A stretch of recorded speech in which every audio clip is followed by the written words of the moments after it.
maybe it's like a mission and a passion, but maybe it's also just survival for me. Part of what led me to launch Sweet Livity was my own healing journey. I had been doing this social justice work for a long time, and I had gotten to a place where I was disillusioned and exhausted, and my soul was pretty weary. And I needed to find a way to reclaim a sense of who I was. I felt like I had lost myself along the way. I felt like maybe I had made too many sacrifices of my health and relationships, and I had given up doing my art. I didn't play the flute anymore. I rarely danced. I rarely spent time in nature, which really feeds me.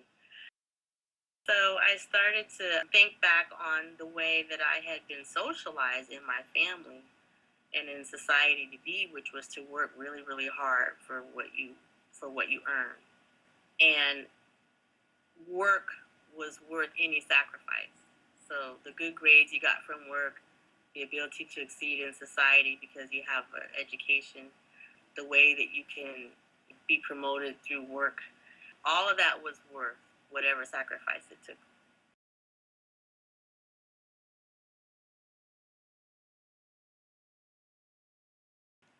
I'm thinking about one thing was a conversation I had with a colleague, and we were all working really, really hard, and we had just come off of a pretty exhausting work trip. And it was very early the next morning when I got home, and she called me very early on the phone. I can't remember, of course, why now she called.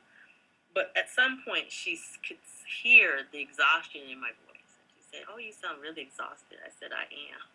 She said, "Yeah, I realize I'm really working you like a dog, aren't I?" And she laughed.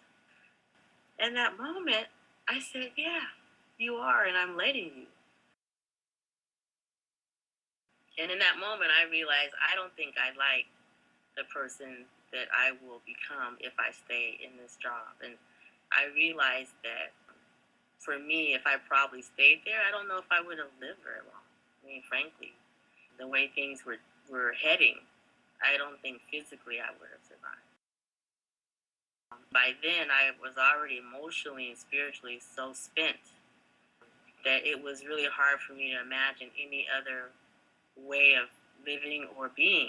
So that was one crystallizing moment that just kind of got my attention and made me say, wait, maybe I need to reimagine the life that I want.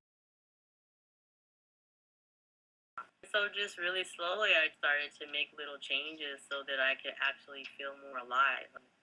I seriously addressed my health issues because my asthma had come back in full force, and I couldn't get my lungs clear, and I had gained a lot of weight, and I was having trouble going up and down stairs. And so I knew one thing I had to do was figure out how to get more energy into my body. I went on a healing journey where I focused on my physical health first. I changed how I ate, drank more water, stopped drinking soda. I started taking dance classes pretty regularly, 3, 4 times a week. And so slowly I started to drop the extra weight. And I think when I dropped the physical weight, the weight also lifted off of my soul. If I had to describe it in a sense, it was like when the weight came off my body, the weight also came off my soul in a way that all these things that I was holding, the disappointment, the disillusion, the weariness, it also slowly fell away. And I think that it allowed me anyway to start to imagine what I could do differently. I started to remember dreams I had when I was a girl of 12 or 13 to build a healing place. And I don't think I would have reconnected to those discarded dreams if I had not first taken the time to just sort of sit still and meditate, do some work on myself, but really start to listen to my heart and figure out what I really, really want to do in the world.